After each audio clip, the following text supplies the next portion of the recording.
Hello दोस्तों, कैसे आप सभी। उम्मीद है आप सभी बहुत अच्छे होंगे और आप सभी का स्वागत है इंडिया न्यूज़ के digital platform India news national में। और मैं हूं आपके साथ शुभेंदु सिंह। दरअसल लगातार पूजा पंडालों में, खास करके दुर्गा पूजा के समय से ही इन घटनाओं की शुरुआत हुई, जब धर्म विशेष के धार्मिक संस्थानों पर आकर के हमला हुआ। ये सिर्फ जम्मू कश्मीर में नहीं, देश के अलग अलग राज्यों में नहीं, बल्कि बांग्लादेश में भी हुआ। और बांग्लादेश में जब ये घटनाएं सिलसिलेवार तरीके से बढ़ने लगी तो सवाल कई तरीके से उठने लगे और भारत के भीतर भी इसका विरोध होने लगा। लेकिन बांग्लादेश में जब सिलसिलेवार घटनाएं बढ़ती चली गई, दुर्गा पूजा के समय से जब दुर्गा पूजा के पंडालों में जाकर के कुछ कट्टरपंथी लोग आते हैं, घुसते हैं, हमला करते हैं, नुकसान पहुंचाते हैं, मूर्तियों को तोड़ देते हैं, तो भारत के अंदर पुरजोर तरीके से इसका विरोध होने लगता है। कुछ लोग सामने आते हैं और कहते हैं कि बांग्लादेश में आखिर ये क्या चल रहा है। लेकिन बांग्लादेश के अंदर व्यवस्थाएं, कानून व्यवस्थाएं पूरी तरीके से चरमराती हुई नजर आती हैं। सवाल उस वक्त भी खड़े होते हैं कि क्यों नहीं कुछ खास वर्ग और कुछ खास चिन्हित लोगों को रोका जा रहा है, क्यों नहीं उनको नियंत्रित किया जा रहा है।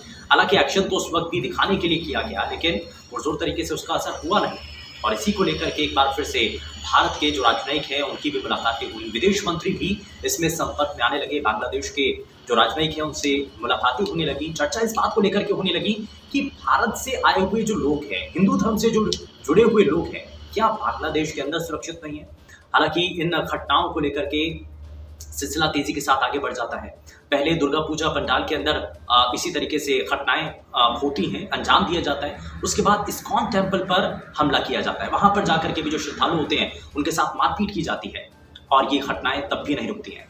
ये सिलसिला आगे बढ़ता है और इस सिलसिले में जब आगे ये चीजें बढ़ती हैं तो लगभग 60 से ऊपर ऐसे घर होते हैं जिनको टारगेट करके कृष्णिंदा का, दरअसल ये कहा जाता है कि एक सोशल मीडिया पर बहुत तेजी के साथ कुछ चीजें वायरल हो रही हैं और उसी वायरल वीडियो के कंटेंट के आधार पर कुछ धर्म विशेष के लोग हिंदू समुदाय के घरों के ऊपर हमला कर देते हैं। 60 से ज्यादा घर होते हैं जिनको टारगेट कर दिया जाता है, 20 से ज्यादा घर हैं जिनको आग के हवाले कर दिया जाता है। और अब सवाल यही उठता है कि लगातार धर्म विशेष के लोगों के ऊपर, यानी कि हिंदुओं के ऊपर हो रहे इस हमले का असल मायने में जिम्मेदार कौन है। जब भारत की तरफ से भी सवाल पूछा जाता है, सवाल उठाया जाता है, भारत के अंदर इसका लगातार विरोध होता है, तब कहीं जाकर के बांग्लादेश में हलचल तेज होती है।